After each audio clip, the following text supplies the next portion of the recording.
Docteur Fidy candidat député district Manjakandriana arana voalohany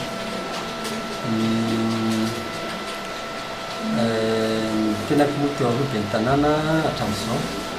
fa io zany na mijanona moa le satria fa candidat taony nahitana ny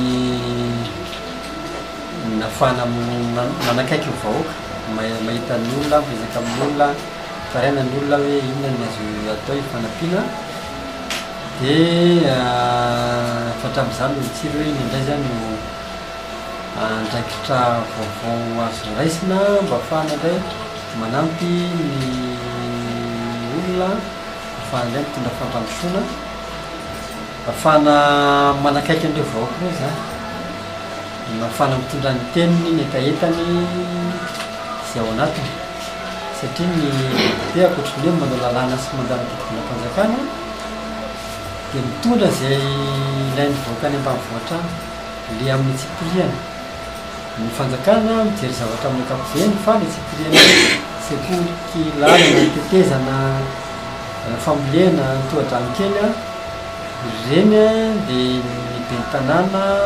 miaraka amin'ny député ny tena mahita an'ireny dia reny no entina makany fanjakana foibe reny lasa mirafitra mitetikasa ny fanjakana foibe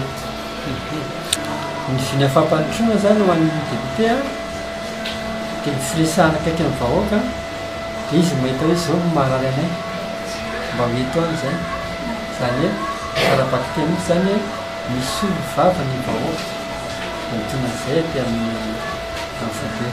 io araka amin'ny district Manjakandriana misy zavatra iraisana hoe manao zao lalana lalatany dolo zany mba ampifanahy le commune samihafa reny mora simba satria simba ny olana reny zao amboarina foana isaky ny taona telo taona reny zao raha tokony atao pavé dia mijanona ao mataona maro tsisy fanamboarana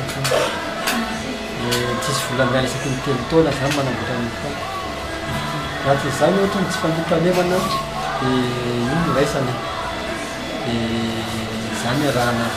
ny tadiavana vaholana tao zany nampitona fanjakana ny akoatran'izay ny samy manana maizy azy koa commune tsiraray avy misy tsy ampy sekoly misy mila tohadrano kely misy mila tetezana ka reny zany dia le firesahana ny tena ahitana zay